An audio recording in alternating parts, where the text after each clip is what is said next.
কি রে, তুই চা করলি? তুমি পুজো করছিলে তো, তাই আমি চা করলাম। ও আসলে সকাল সকাল চা না খেলে বাবার ঘুম ভাগে না। যাই মা, চাটা বাবাকে দিয়ে আসি।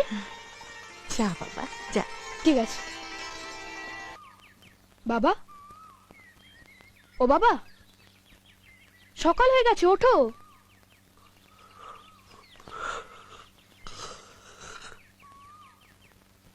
কি হলো, সাত সকালে তুই এ ঘরে এসেছিস কেন? তোমার জন্য চা এনেছি। কেন, তোর মা কি করছে?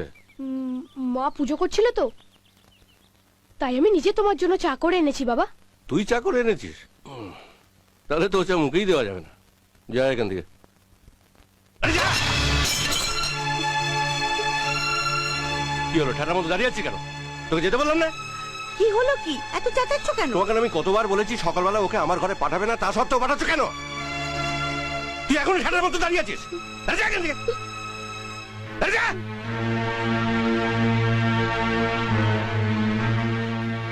বোধ একটা দিল আমার মেজাজটা 12টা বাজিয়ে। তোমার মেজাজের 12টা বেজেছে কিনা তা আমি জানি না, কিন্তু তোমার মনুষ্যত্বের 12টা যে বেজে গেছে সেটা আমি ভালোভাবে বুঝতে পারছি। শান্তি! ছি, ছি, ছি, ছি, ছি। ওইটুকু একটা ছেলে সাত সকালে নিজের হাত তোমার জন্য চা করে এনে দিল। কোথায় তাকে বুকে জড়িয়ে ধরে আদর করবে তা নয়।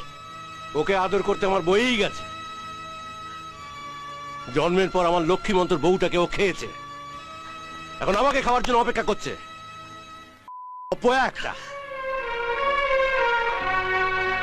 মাঝে মাঝে তোমাকে বাবা বলে ভাবতে আমার ভীষণ অবাক লাগে।